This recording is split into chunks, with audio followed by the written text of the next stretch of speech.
विक्रम के पुण्यार्चक हैं। Wonder cement, फर्क नजर आएगा। ओम नमः सिद्धेभ्यः। नमः श्री वर्धमानाय निर्धूत कलिलात्मने सालोकानां त्रिलोकानां यद विद्या दर्पणायते। अहिंसा परमो धर्म की, महावीर भगवान की। परम पूज्य आचार्य गुरुवर श्री विद्यासागर जी मुनि महाराज की जय। बोलिए परम पूज्य आचार्य 108 श्री समय सागर जी महाराज की, समस्त आचार्य संघ की। शुद्ध परमात्म तत्व को प्राप्त करने के लिए आलम्बन लिया जाता है। प्रत्येक संसारी प्राणी अपनी अपनी इच्छित वस्तु को प्राप्त करने के दृष्टि से भिन्न भिन्न वस्तुओं का अवलंबन लेता है।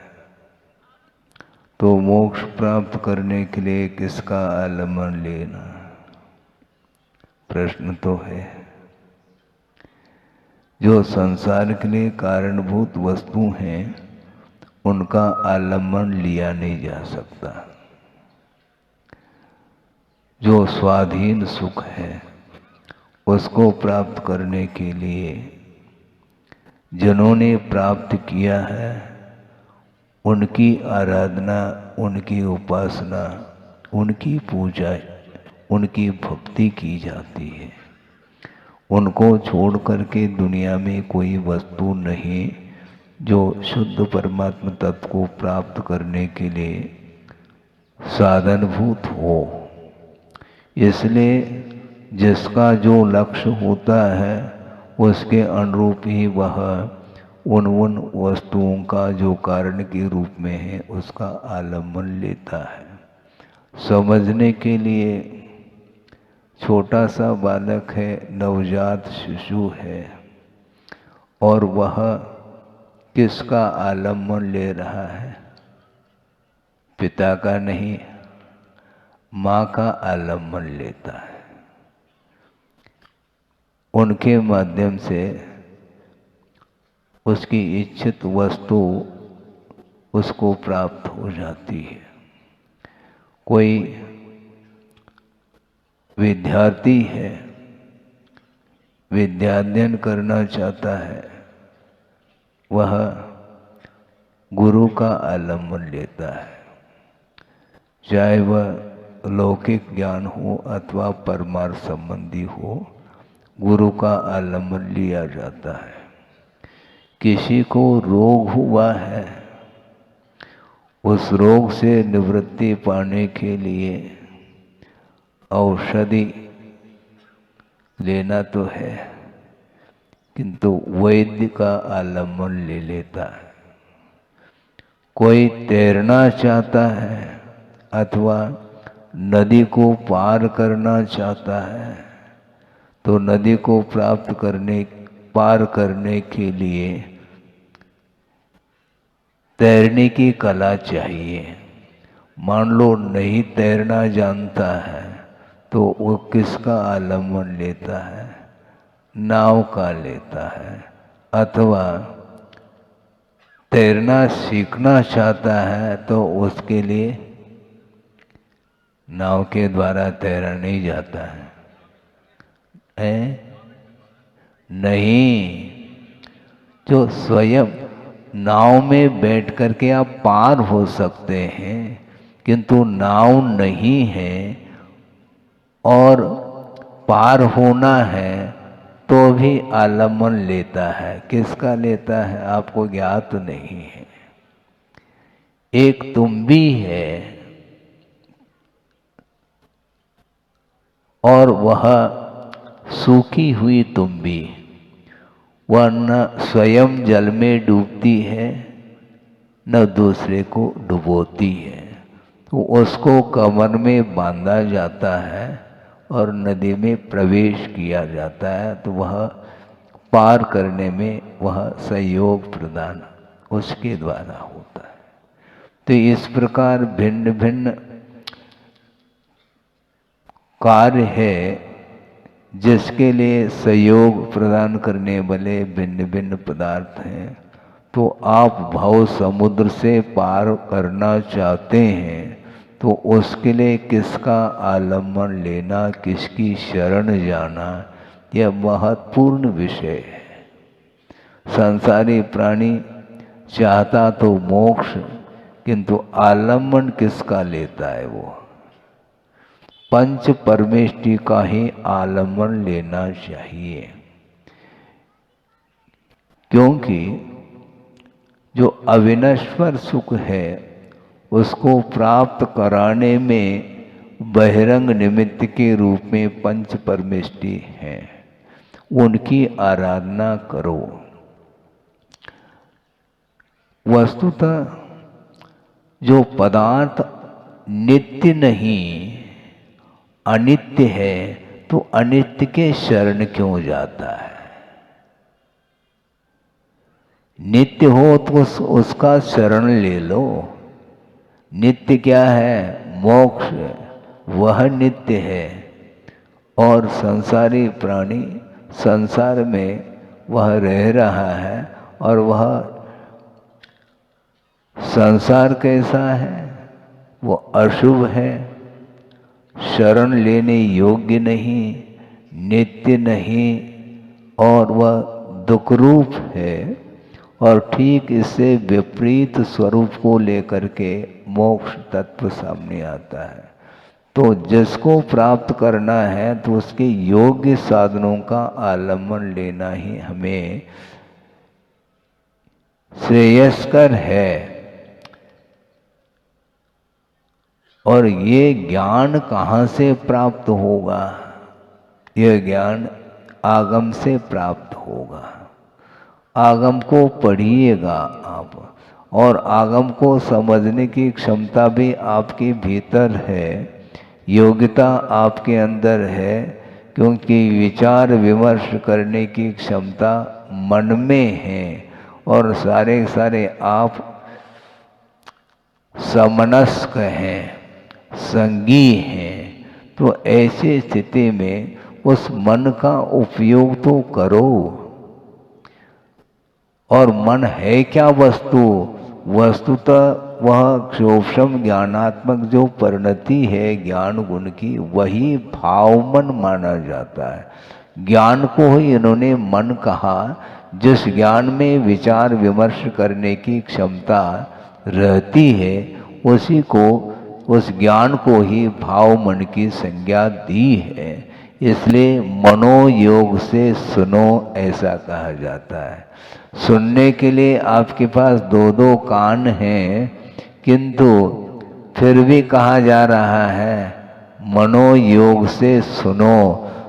आपके कान में शब्द आ रहे हैं, किंतु उपयोग यदि आपका अन्यत्र होगा तो वह कभी भी उस शब्द का अर्थ क्या है उसका भाव भाषण संभव नहीं है। इसलिए ध्यान से सुनो ऐसा कहा जाता है। असंगी पंचेंद्रिय है जिसके पास कान है, किंतु उसका क्या मीनिंग है ये उसे ज्ञात नहीं हो सकता।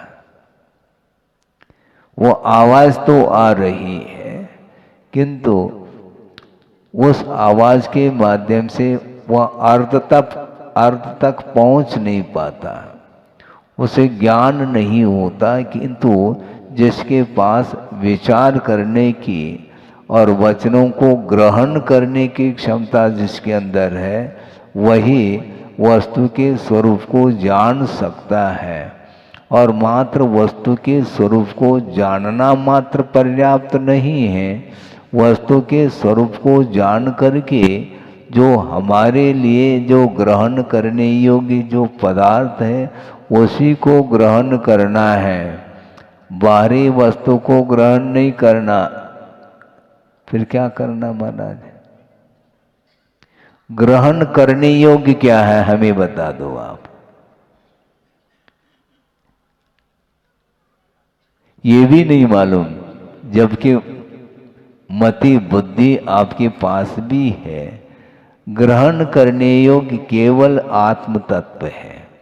अपने को छोड़ करके अन्य तत्व हमारे लिए ग्रहण करने योग्य नहीं है अथवा वह प्राप्तव्य नहीं है। उस आत्म तत्व को प्राप्त करने के लिए कुछ साधन सामग्री हो सकती है, वह हमसे भिन्न हो सकती है, उसको हम साधन के रूप में ही स्वीकार करें, किंतु वह प्राप्त करने योग्य वह वस्तु नहीं है। आपको क्या प्राप्त करना? स्वास्थ्य प्राप्त करना है मान लो, तो स्वास्थ्य आपके लिए क्या साध्य है? उस साधन क्या है? औषधि है। स्वस्थ होने के बाद भी औषधि लेते हैं आप? नहीं लेते ना, क्योंकि औषधि से तो ठीक हुआ, स्वास्थ्य ठीक हुआ बस पर्याप्त है। उसके बाद औषधि नहीं ली जाती। उसी प्रकार ये मार्ग है, जब तक मंजिल नहीं मिलेगा तब तक मार्ग का आलम्बन लिया जाता है। हमेशा के लिए मार्ग का आलम्बन लिया नहीं जा सकता। शुद्ध अवस्था जब तक प्राप्त न हो तब तक मार्ग के ऊपर हमेशा हमें चलना आवश्यक होता है। आप यहाँ से दिल्ली जाना चाहो, मान लो ट्रेन से जा रहे हैं, ठीक है, लेकिन स्टेशन पर दिल्ली उतरना पड़ेगा। नहीं, ट्रेन के माध्यम से आए हम ट्रेन नहीं छोड़ेंगे, ऐसा थोड़ी है। ट्रेन तुम्हारी है क्या? उसका तुम उसके स्वामी हो गए क्या? नहीं, वो एक साधन था, उसके माध्यम से उस दूरी को तय किया और प्रयोजन आपका था दिल्ली जाने का, जो भी प्रयोजन हो उसके लिए वह साधन उसको अपनाया है। इसी प्रकार मोक्ष मार्ग में जो साधन सामग्री है उसके माध्यम से उस शुद्ध परमात्मा तत्व को प्राप्त करने का लक्ष्य होना चाहिए। तो ये जितने भी इंद्रिय हैं, मन है, ये सारे सारे साधन के रूप में हैं और इसका सदुपयोग करते हैं तो वह साधन माने जाएंगे। यदि सदुपयोग नहीं करते हैं तो उसके माध्यम से कोई भी प्राप्त होने वाला नहीं। इसको समझना है। वो समझ में बात जल्दी नहीं आती, पता नहीं क्यों नहीं आती, जबकि मन आपके पास है। ये कैसे जानते हैं? भोजन करने से भूख मिट जाती है और जलपान करने से प्यास बुझ जाती है। तो इसी प्रकार रत्नत्रय के आराधना के माध्यम से मुक्ति मिलती है, बंधन से हम मुक्त होते हैं। इतना मात्र परिज्ञान होता है और इतना ज्ञान होने के उपरांत वह चल पड़ता है। जो है अर्थात छोड़ने योग्य जो पदार्थ है उसको छोड़ करके, क्योंकि वह हमारे लिए कारण नहीं है, वह साधन नहीं है, बल्कि लक्ष्य तक पहुंचने के लिए व्यवधान उपस्थित करने वाली वह सामग्री है, इसलिए वो छोड़ने योग्य है। उसको छोड़ करके जो प्राप्त करने योग्य तत्व है उसको प्राप्त करने के लिए जो भी साधन आगम में लिखा है उन साधनों का आलम्बन ले लो, बस और कुछ भी मुझे नहीं चाहिए। और जल में मीन प्यासा बोल रहे हैं। अरे ये हमें बात समझ नहीं आती थी पहले, आप समझ में धीरे धीरे आने लगी। जल में रहे वो मीन और प्यासा, इसका अर्थ क्या होता है? प्यास कहीं अन्यत्र से बुझेगी क्या? उसी प्रकार आपके पास ज्ञान है और फिर भी आप सुख को ढूंढ रहे हैं बाहर। दुकान चले जाओ, वहाँ पर सुख में जो चले 5 किलो सुख चाहिए है, वो सोचोगे ये क्या हो, ये कौन सा ग्राहक आ गया है, क्या हो गया इसको, ग्वालियर ले जाओ, पागल तो नहीं हुआ ये है? 5 किलो हमें सुख चाहिए, ये क्या सुख है भैया? सुख को प्राप्त करने के लिए सामग्री मिल सकती है, भूख शांत करने के लिए भोजन सामग्री तो मिल सकती है, किंतु उसके माध्यम से सुख उत्पन्न होगा। तो ज्ञान के माध्यम से सुख उत्पन्न होगा, किंतु वह ज्ञान भी समीचीन होना चाहिए। अभी चर्चा चल रही थी महाराजों के बीच में कि वस्तुतः ज्ञान और चारित्र का मूल्य क्या है। यदि सम्यक दर्शन नहीं है तो उस ज्ञान और चारित्र का कोई भी महत्व नहीं है, क्योंकि सम्यक दर्शन के अभाव में, आस्था के अभाव में वह ज्ञान और चारित्र मोक्ष मुक्ति दिलाने में सहायक सिद्ध नहीं हो सकता। इसलिए आस्था को जागृत करने की आवश्यकता है। और किसके प्रति आस्था रखना? देव, शास्त्र और गुरु के प्रति। उसमें किसी भी प्रकार से तर्क के लिए गुंजाइश नहीं है, क्योंकि आगम, देव अथवा गुरु कभी भी आपका अहित नहीं चाहते हैं, वो हित ही चाहते हैं। इसलिए उन्होंने जो कहा उसको बिल्कुल स्वीकार करो, भले ही आपको उसका ज्ञान हो अथवा न हो, किंतु श्रद्धान करेंगे और उसके अनुरूप कदम बढ़ाएंगे तो निश्चित रूप से हमें मुक्ति मिलेगी। इसी का नाम सम्यक्त्व है और आस्था है। आस्था के साथ चलिए। नास्ता के प्रति तो आस्था है, किंतु मार्ग के प्रति आस्था होनी चाहिए। सुबह होते ब्रेकफास्ट, वो फास्ट ही है, वो ब्रेक लगता ही नहीं हो उसके लिए, प्रतिदिन उठते ही ये कार्य होता है। हाँ, फिर बाद में दुकान खुल जाती है। ये सब, ये इसके प्रति जैसे रुचि है, उसी प्रकार देव, शास्त्र, गुरु के प्रति आस्था जागृत होनी चाहिए। और ये बहुत दुर्लभ वस्तु है। बार बार कहने के लिए तो वही है। अब प्रतिदिन एक एक घंटा क्या है यहाँ पर, कहाँ से लाएं आपके लिए। और वर्तमान में जो कुछ भी क्षोभम है अल्प मात्रा में है, बहुत लंबा चौड़ा श्रुत है, श्रुत का कोई पार नहीं है, ये भी कहा जा रहा है। अंतो नत्य सुदीनम, श्रुत का अंत नहीं। और कालो थो, काल स्तोक है। और वयम च दुर्मेहा, हमारी मति, हम दुर्मेधस हैं, ऐसा कह रहे हैं आचार्य। इसलिए तन नवर सिक्की अव्वम, उसी को सीख लेना चाहिए। जम जर मरणम खयम कुनुदी, जिसके माध्यम से, जिस ज्ञान के माध्यम से जन्म जरा मृत्यु का क्षय हो, इतना ज्ञान पर्याप्त है हमें। पर आज हमें बड़े बड़े पोथे हमें समझ नहीं आता, कोई बाधा नहीं। जन्म जरा और मरण से हमें ऊपर उठना है तो उतना जान लो आप। हाँ, उतना ही जाना, क्योंकि कालो थो वो कहा। काल स्तोक है, स्वागरूपम आयु नहीं, पल्योपम आयु नहीं, पूर्व कोटि की आयु नहीं। बड़े मुश्किल से 70, 75, 80 तक पहुंच गए। उसके बाद फिर भी 80 साल का होने के बाद भी अभी भी लस्सी पी रहा है वो। समस्या ये जा रही है। इस बार तुकबंदी करने से आपको थोड़ा सा अच्छा लगता है, क्योंकि लस्सी तो अच्छी लगती है भैया। 80 साल का हो गया अभी भी लस्सी की बात करता है? लपसी तो फिर भी ठीक है। हाँ, लपसी ठीक है, लस्सी ठीक नहीं।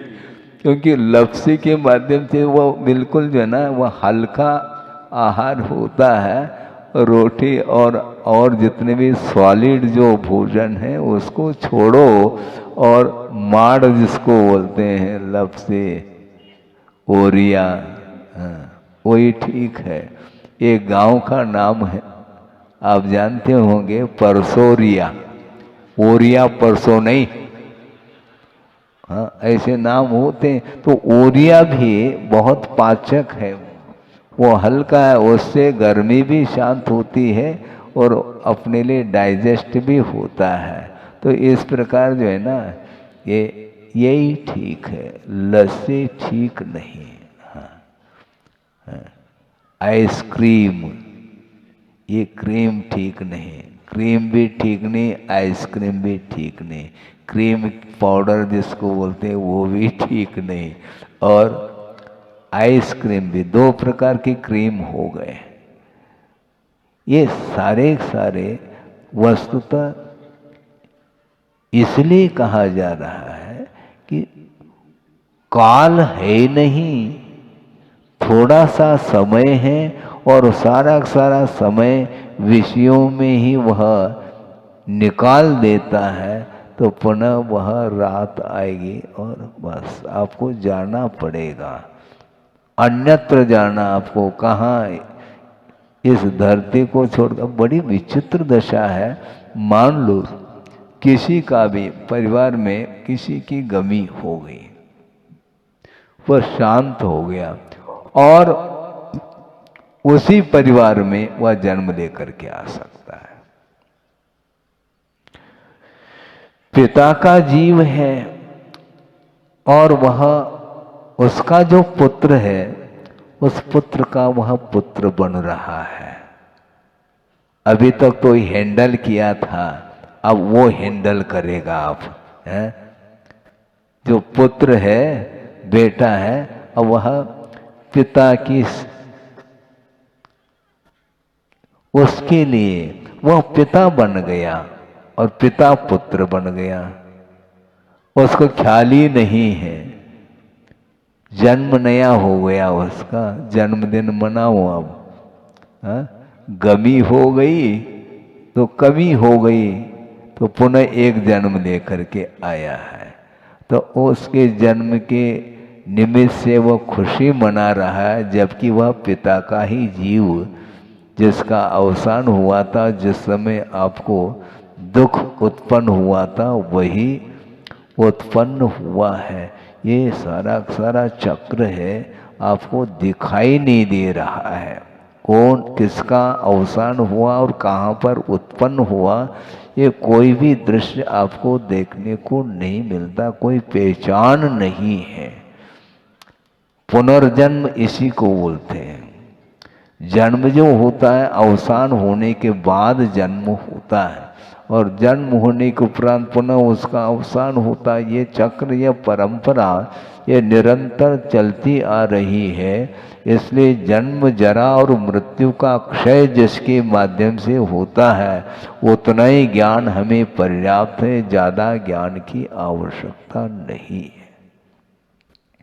प्रयोजन भूत तत्व है। आप लोग भी बोलते हैं ना, क्या बोलते हैं? आम खाना है कि पेड़ गिनना है? क्या करना है आपको? एक आम पर्याप्त है। और कितने आम लगे कि गिन करके क्या कर लोगे? एक आम खा लो, पेट भर जाएगा तुम्हारा। लेकिन यही है, जो ज्ञान है उसका सदुपयोग नहीं करता, किंतु और के चक्कर में वह सारा सारा समय निकल जाता है। और दूसरी बात, वक्र बुद्धि वाला है, ये भी कहा है आचार्यों ने।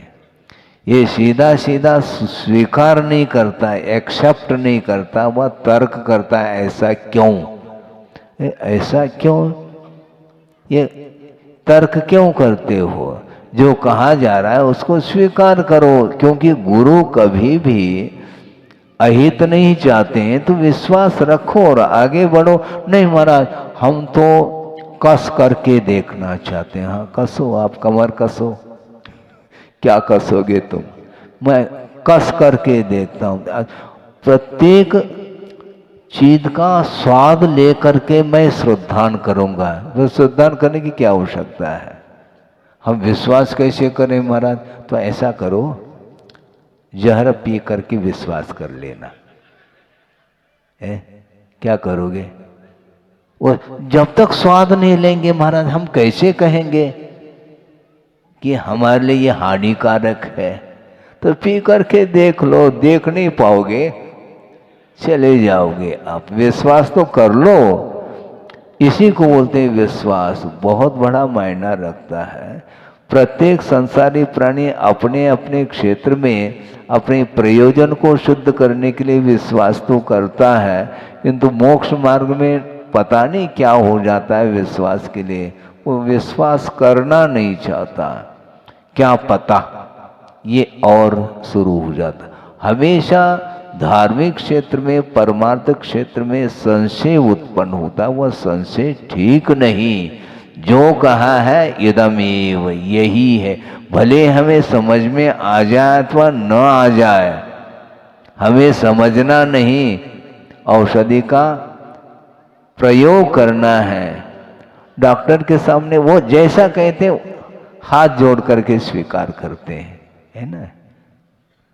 यदि पूछेंगे डॉक्टर को, डॉक्टर साहब ये दवाई कैसे बनी,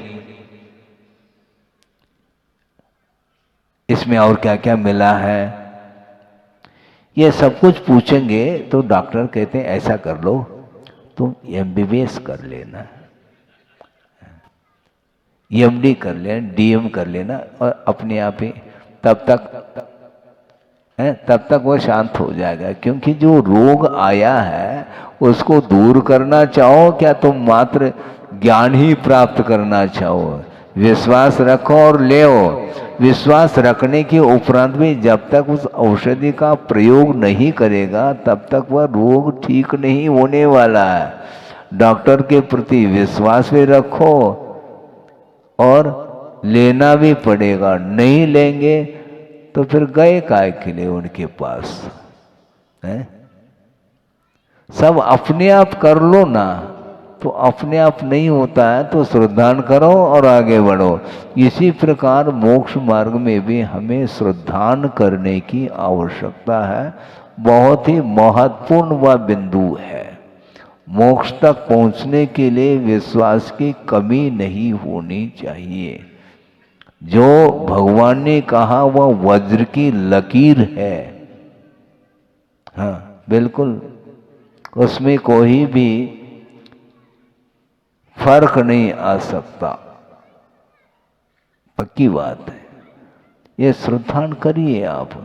महाराज ये तो आपने एक प्रकार से मुंह बंद करने की बात कर दी। अच्छा ठीक है भैया, तुम मुंह खोलते रहो उससे कुछ नहीं होने वाला। क्योंकि स्वयं गणधर परमेष्टि भी श्रद्धान के बल पर चल रहे हैं। क्योंकि जो सूक्ष्म पदार्थ है उसका परिज्ञान छद्मस्त अवस्था में केवल ज्ञान होने के पूर्व में मति ज्ञान श्रुति ज्ञान के माध्यम से उस पदार्थ की जानकारी नहीं हो सकती। केवल ज्ञान के द्वारा जो वस्तु पकड़ में आने वाली है उसका परिज्ञान हम अभी वर्तमान में करना चाहते तो संभव नहीं। विश्वास करो और केवल ज्ञान प्राप्त कर लेना, फिर अपने आप ही आपको समझ में बात आएगी। हाँ ठीक कहा था आगम में और गुरु के द्वारा ठीक कहा गया था, लेकिन हमने नहीं मानी थी, बाद में माननी पड़ी। और मानने से अपने आप केवल ज्ञान प्रकट हो जाता। महाराज इतना धैर्य नहीं हमारे पास। धैर्य रखो। धैर्य नहीं रखेंगे, विवेक नहीं रखेंगे तो बहुत हानि उठानी पड़ेगी। जस्ट वेट वाली बात। मान लो भोजन में खीर परोसा है और बहुत गर्म है, अब क्या करें? एकदम ले लेंगे फिर क्या होगा? रुको थोड़ा सा और धीरे धीरे किनारे से, बीच में नहीं, किनारे से प्रारंभ करते रहो तो धीरे धीरे वो खीर ठंडी होती चली जाएगी। विवेक आवश्यक है, आचरण के लिए विवेक आवश्यक है और श्रद्धा यदि है तभी विवेक जागृत हो सकता है, और श्रद्धा यदि नहीं रखते हैं तो कभी भी ज्ञान में समीचीनता नहीं आएगी, तो हमारा मोक्ष मार्ग वह नहीं बन पाता। हालांकि संसार मार्ग में भी ये तीनों काम करते हैं, दर्शन, ज्ञान और चारित्र, किंतु वह मिथ्या दर्शन, मिथ्या ज्ञान और मिथ्या चारित्र है जिसके माध्यम से विपरीतता आती है। समीचीन बोध होना चाहिए, नहीं है तो निश्चित रूप से वो उन्मार्ग पर ही वह चलेगा। ज्ञान तो है उसके पास किंतु सम्यक ज्ञान नहीं है, समीचीन ज्ञान नहीं है। धर्म तो है किंतु वह समीचीन नहीं, इसलिए समंतभद्र स्वामी ने स्पष्ट ही कर दिया, समीचीनम धर्मम अहम देशयामि। मैं समीचीन धर्म का कथन करता हूँ, प्रतिपादन करता हूँ, जो कि कर्म के विनाशक है, वो कर्म को नष्ट करने वाला वो धर्म है और उसके माध्यम से उत्तम सुख की प्राप्ति होती है। ऐसे धर्म का मैं व्याख्यान करता हूँ, ऐसा स्वयं कह रहे हैं। इसलिए जो आचार्यों ने अपनी परंपरा से जो भी ज्ञान प्राप्त उन्हें है उसको आगम में वो रख रहे हैं, और ये जिनवानी है, जनवानी नहीं। जिनेंद्र भगवान के द्वारा ये कहा हुआ है, और उसका यदि दुरुपयोग करोगे तो कभी भी फिर जिनवानी आपको नहीं मिलेगी।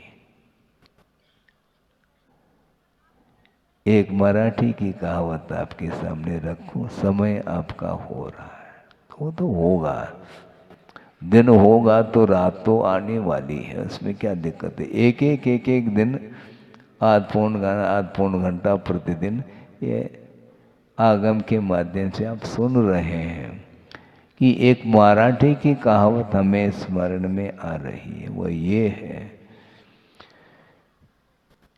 ऐकावे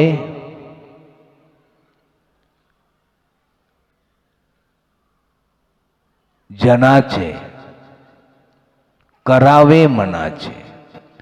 आप लोग भी बोलते हैं सुननी सबकी, करनी मन की, वही वाली बात इसमें है। ऐकावे जनाचे, लोगों की बात को सुने, और करावे मनाचे, मन के अनुरूप करें, ऐसी ये कहावत है। किंतु इसको थोड़ा सा और परिवर्तित करने का हमने प्रयास किया परमार्थ की दृष्टि से, कि ये जो पंक्ति है इससे थोड़ा सा हट करके इसमें क्या कहा, लोगों की बात सुने और मन के अनुरूप करें। अब हम ये कहना चाहते मन के अनुरूप नहीं करना, क्या करना फिर, ऐकावे मनाचे, मन की बात सुनो, करावे जनाचे, जिनेंद्र भगवान के अनुरूप करो, ये कहा जा रहा है। मन के अनुरूप नहीं करना, मन से करो किंतु मन के अनुरूप नहीं, जिनेंद्र भगवान के वचनों के अनुरूप अपने को आचरण करना है। जनवानी नहीं, जिनवानी है। इसलिए जिनेंद्र भगवान के द्वारा कहा हुआ जो वचन है वही वचन यह संसार से पार लगाने में सक्षम है, ये स्पष्ट लिखा हुआ है। इसलिए आप थोड़ा थोड़ा अध्ययन करिएगा। पूरा जटिल विषय मान लो आपके लिए ग्राह्य नहीं होता है, कोई बाधा नहीं। छड़ाला भी पर्याप्त है, 4 ढाल है। ढाल सुरक्षा के काम में आता है ना, तो 6 ढाल है। आप करना क्या चाहते हैं, ढाल का प्रकरण भी होता है। तो 6 ढाला में प्रत्येक ढाल में भिन्न भिन्न विषय दिए हैं, तो उसको आप धीरे धीरे, क्योंकि हिंदी तो जानते हैं आप, हैं? अंग्रेजी तो है ही नहीं, वो हिंदी में है और उसका व्याख्यान भी है, अर्थ भावार्थ आदि दिया है, उसको आप पढ़िए और परिवार के लिए भी पढ़ाइए आप। हाँ, विद्वान बन जाएंगे, खाली विद्वान नहीं बनना है। अभी तो वित्तवान है आप, वित्त अर्थात धन है, धनवान है, किंतु विद्वान बनो।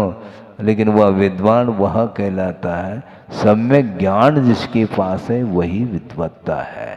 बाकी सारे विद्वत्ता वो काम में नहीं आती है।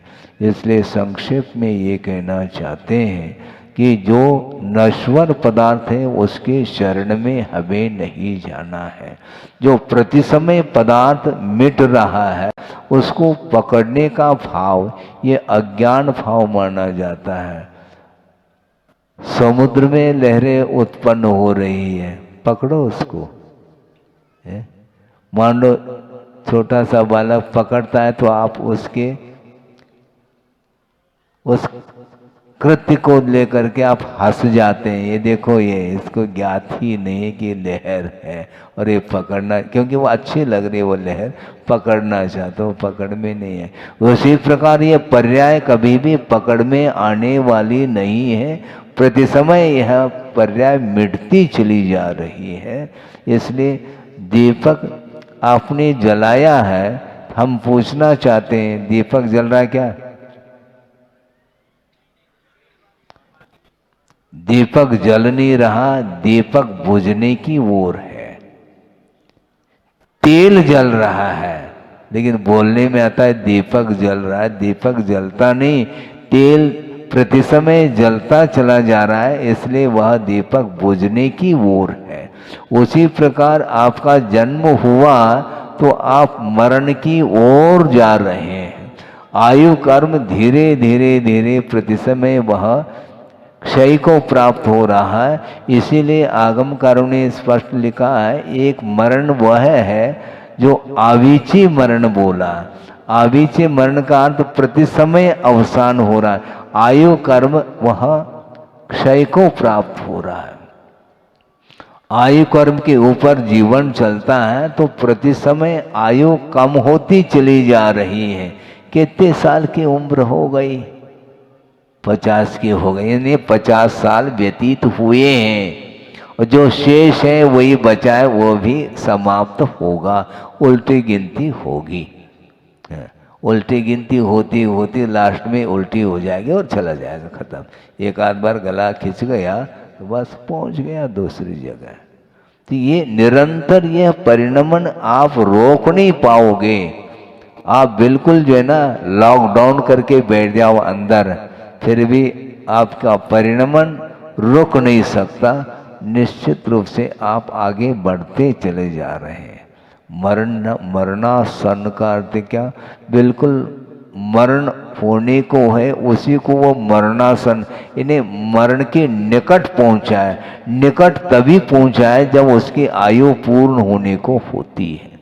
सूर्य उदित हुआ है, वह अस्ताचल की ओर जा रहा है, वह प्रति समय उसमें गति है।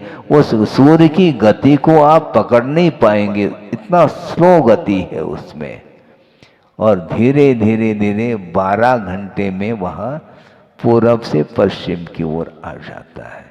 उसी प्रकार आपकी ये पर्याय है जो मिली है कर्म के उदय में, और उसका सदुपयोग कर लेंगे तो निश्चित रूप से संसार का अंत हो सकता है। हो इस पवित्र भावना के साथ अहिंसा परमो धर्म की जय। आगम में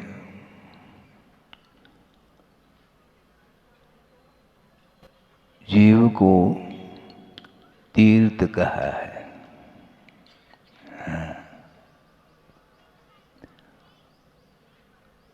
किंतु बिना विशेषण के नहीं। रैनते संयुक्तो जीवो हवे उत्तमम तीर्थम संसारम तरय जदो रैनते दिव्यनावाये, ऐसा कहा। रत्नत्रय से युक्त जो जीव है वह उत्तम तीर्थ माना गया है, क्योंकि संसार से वह पार लगाने वाला वह तीर्थ माना जाता है। इसलिए रत्नत्रय रूपी दिव्य नाव के माध्यम से संसार को पार किया जाता है, और जो पार कर रहा है और पार कराने में अपना योगदान देता है उसको तीर्थ की संज्ञा है। संसार में मान्यताएं विभिन्न प्रकार की हैं, ये अलग विषय है। शरीर को शुद्ध करने के लिए जल का क्या करते हैं आप लोग? स्नान करते हैं, और स्नान करने से वह शरीर शुद्ध होता है। एक व्यवहारिक भूमिका में है, उसका निषेध नहीं है, किंतु जो सप्त धातु से निर्मित जो शरीर है, उस शरीर को आप शुद्ध करना चाहते हैं, किंतु आत्म तत्व उससे शुद्ध नहीं हो सकता, और वह उत्तम तीर्थ के अंतर्गत नहीं आता। नदी है, सरोवर है आदि में आप अवगाहन लेते हैं और गर्मी को भी शांत करते हैं और शरीर को शुद्ध बनाते हैं, किंतु भीतर जो भरा हुआ है शरीर के अंदर, वह कैसा शुद्ध हो सकता है? सुगंधित वस्तु भी ये शरीर के संपर्क में आकर के वो अपने सुगंधि को खो बैठते हैं, वह मलिन हो जाते हैं। इसलिए आचार्यों ने कहा रत्नत्रय के माध्यम से ही आत्मा को शुद्ध निर्मलतम बनाया जा सकता है, बनाना चाहिए। आगम एक ऐसा साधन है जिसके माध्यम से आत्मा का बोध होता है। आत्मा दिखाई नहीं देती, शरीर ही देखने में आता है,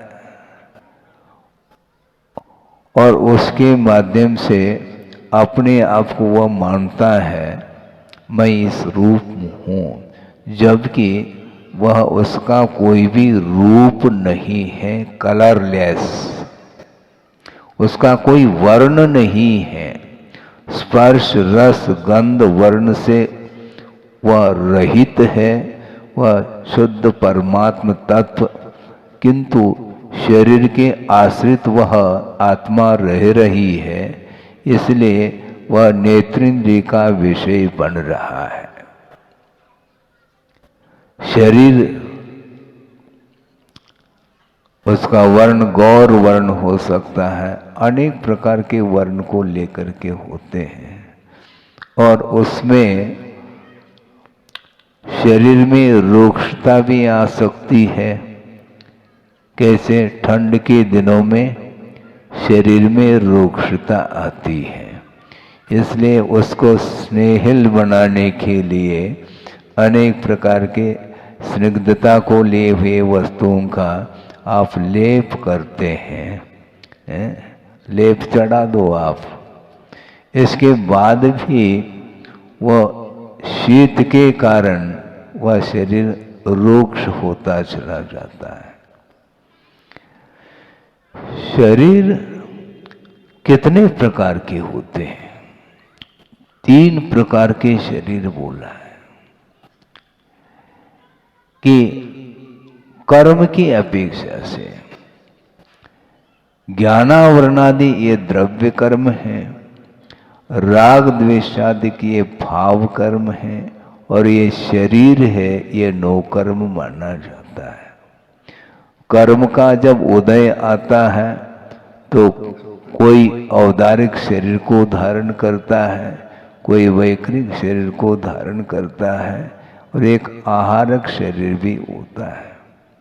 और तेजस और कार्बन शरीर तो प्रत्येक संसारी प्राणी के लिए लगे हुए हैं। इनका संबंध अनादिकालीन संबंध है, और इसका विच्छेद जब तक नहीं होगा तब तक नवीन शरीर इस जीव के लिए प्राप्त होता चला जाता है। और शरीर मिल जाता है तो ऐसी स्थिति में इंद्रियां भी उसमें पाई जाती हैं, और उन इंद्रियों के माध्यम से विषयों का ग्रहण होता है, और विषयों का ग्रहण होते ही राग देशादिक भाव पुनः उत्पन्न होते हैं। इसलिए राग देशादिक को समाप्त करने के लिए शरीर के प्रति जो ममत्व भाव है, राग भाव है, उसको समाप्त करना चाहिए। और शरीर के संपोषण के लिए ही जिन जिन वस्तुओं के माध्यम से शरीर का पोषण होता है, उन वस्तुओं के प्रति वह राग भाव रखता है। शरीर के प्रति जिसका किंचित मात्र भी राग नहीं है, तो वह अन्य पदार्थों से राग कैसा क्यों करेगा? वो नहीं कर सकता। अन्य पदार्थों के प्रति जो आकर्षण बन रहा है, वह शरीर को लेकर के बन रहा है। इसलिए बार बार शरीर प्राप्त करना और शरीर पुनः छूटता है। कब तक वह वृक्ष हरा भरा रहेगा? आपने ही वृक्ष को लगाया है, वह वृक्ष बीज बोया है तो अंकुरित हो करके धीरे धीरे वह पौधा का रूप ले लेता है, फिर बाद में विशाल वृक्ष बन जाता है। किंतु वृक्ष बनने के बाद भी जड़ें उसकी बहुत मजबूत है और गहराई तक पहुंच गई हैं। इसके बाद भी वह वृक्ष कालांतर में जाकर के धराशायी होगा। हाँ, पक्की बात है। इसी को बोलते हैं परिणमन। तो भले ही वह सावरूपम आयु तक रहे देव, किंतु अकाल मरण वहां पर नहीं माना है। लेकिन मरण ही नहीं होगा ऐसा थोड़ी कहा है। अकाल में किसी भी निमित्त को लेकर के उनका मरण नहीं होता, किंतु जितनी स्थिति है, जितनी आयु है, उतनी आयु तक वह रह करके उसके बाद उसका भी अवसान होता है। इसी को बोलते हैं पूरण और गलन। इसी का नाम पुद्गल बोलते हैं। वह पूरता है और गलित हो जाता है। ये इसका स्वभाव है। एक सा हमेशा रह नहीं सकता। आप कवलाहारी है, मैं मानता हूं, किंतु मात्र आपका शरीर कवलाहार के द्वारा टिका नहीं। आप एक बार, दो बार, तीन बार भोजन कर सकते हैं, लेकिन प्रति समय आहार वर्गनाओं को वह जीव ग्रहण करता है, जिसके कारण यह शरीर टिका हुआ है। किंतु ऑक्सीजन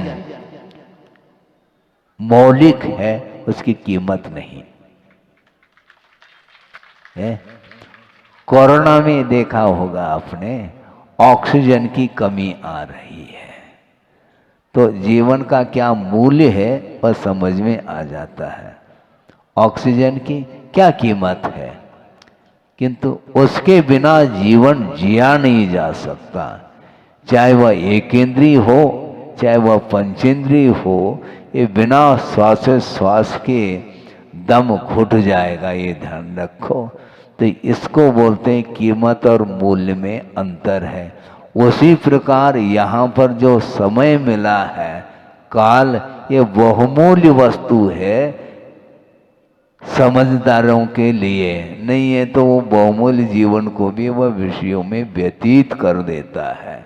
एक एक समय में जो सम्यक दृष्टि होता है अथवा उसमें भी संयमी होता है, वह काल का क्या मूल्य है वह उसका आकलन वह कर लेता। एक एक समय में असंख्यात कर्मों की निर्णय करने के लिए अवसर प्राप्त होता है भेद विज्ञान के माध्यम से। और जो रागी है वह टाइम पास करने में लगा हुआ है। अब सोचो आप, टाइम मिला है यानी समय मिला है, उसको पास करना चाहो क्या? और विकताओं में लग जाता है घंटों। वह सांसारिक जो विकताएं हैं उसमें लग जाता है। और टाइम मिला था धर्म ध्यान करने के लिए, और टाइम पास करता है, इसलिए वो पास नहीं होता, फेल होता है। टाइम पास करने वाला कभी भी पास नहीं हो सकता, क्योंकि टाइम को पास किया है उसने, व्यर्थ ही गमा दिया उस जीवन को। इसलिए ये जीवन जो मिला है बहुत बहुमूल्य है। इसका उपयोग प्रभु की आराधना करने में लगाओ। पंच परमेष्ठि की आराधना में जो अपने जीवन को व्यतीत कर रहा है, प्रत्येक समय प्रभु को याद कर रहा है, तो निश्चित रूप से उसको प्रभु बनने में अब देर नहीं लग सकती है। हाँ, केवल ताली नहीं बजाओ, प्रभु बनने के लिए साधना करो। ताली तो 2 मिनट के लिए बज जाती है, ताली बजती है, लेकिन उसके अनुरूप जीवन को ढालना, जीवन ढल रहा है, किंतु धर्म में जीवन को ढालो, धर्ममय बनाओ उसको। नहीं है तो वह समय तो निकलता चला जाएगा, और गोटे गांव में आकर के कितने दिन हो गए हैं? 13-14 दिन तो 14 हो गए कह रहे दिन। सुनो, यही तो है, नया पुराना नहीं, काल अमूर्त है। काल दिखाई नहीं देता है।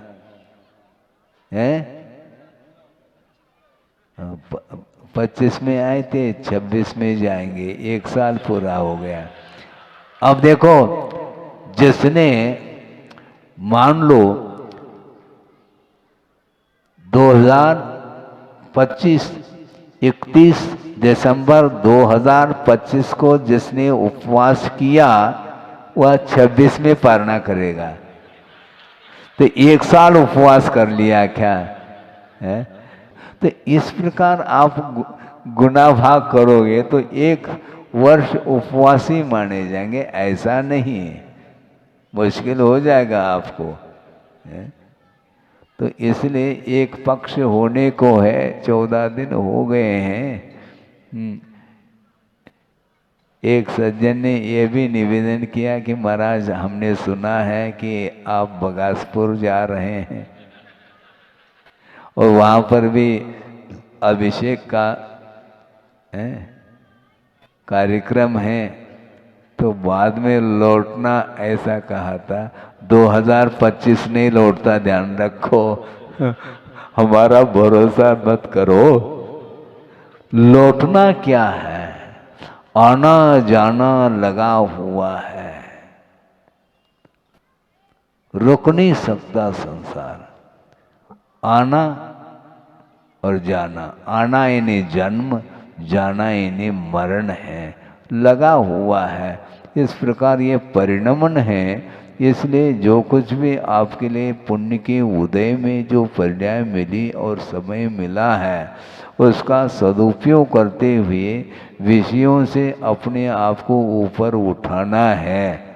बहुत कठिन हो रहा है, प्रतिदिन प्रसंगांतर से वही विषय देने में आता है। केंद्र में मोहनी कर्म ये समस्त कर्मों में राजा माना जाता है। मोह को जिसने पछाड़ दिया, सारे सारे कर्म समाप्त हो जाएंगे। केवल ज्ञान प्राप्त तभी होगा जब मोहनी कर्म का अभाव होता है।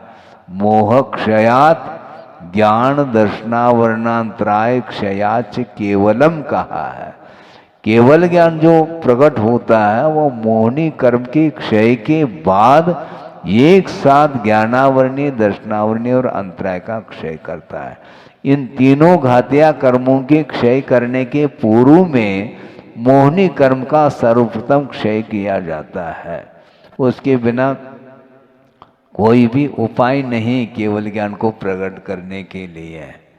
और मोहनी कर्म का क्षय 10वें गुणस्थान में द्वितीय शुक्ल ध्यान के माध्यम से मोहनी कर्म का क्षय कर लेता है और फिर सीधा 12वें गुणस्थान में पहुंच करके अंतर मुहूर्त में शेष 3 घातिया कर्म का क्षय करके केवल ज्ञान को प्रकट कर लेता है।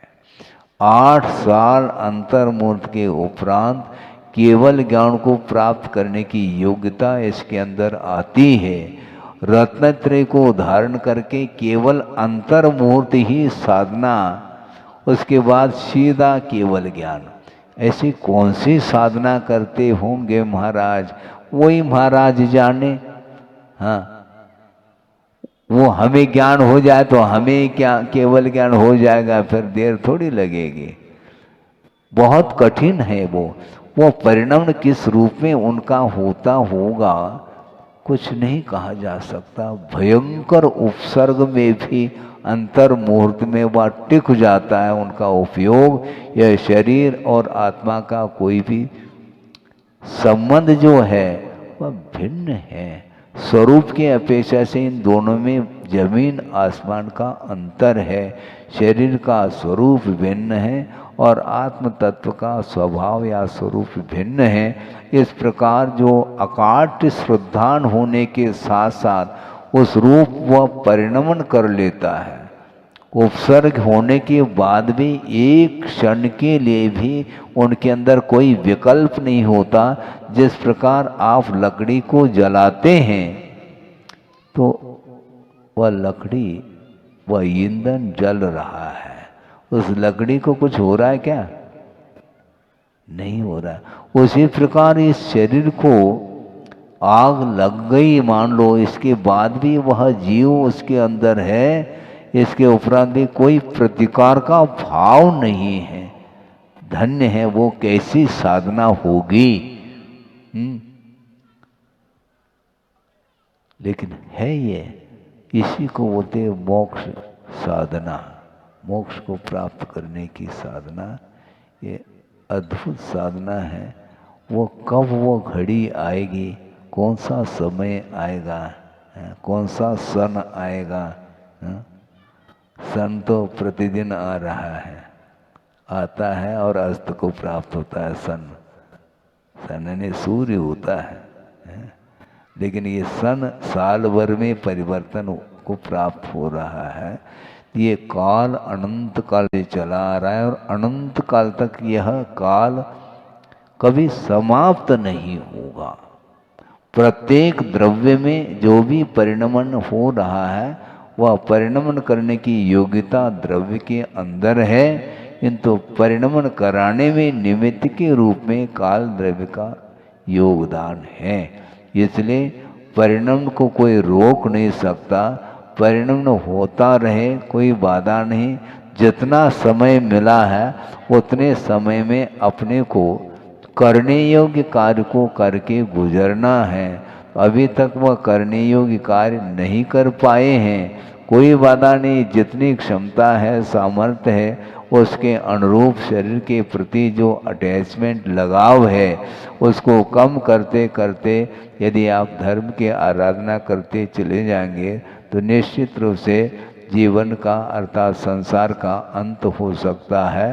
हो इस पवित्र भावना के साथ अहिंसा परमो धर्म की जय। बोधि समाधि परिणाम शुद्धि स्वात्मोपलब्धि शिव शोक सिद्धि चिंतामणिम चिंतित वस्तुदाने त्वा वंद मानस्य ममास्तु देवी। परम पूजाचार्य गुरुवर श्री विद्यासागर जी मुनि महाराज की जय। इस कार्यक्रम के पुण्यार्चक थे वंडर सीमेंट। फर्क नजर आएगा।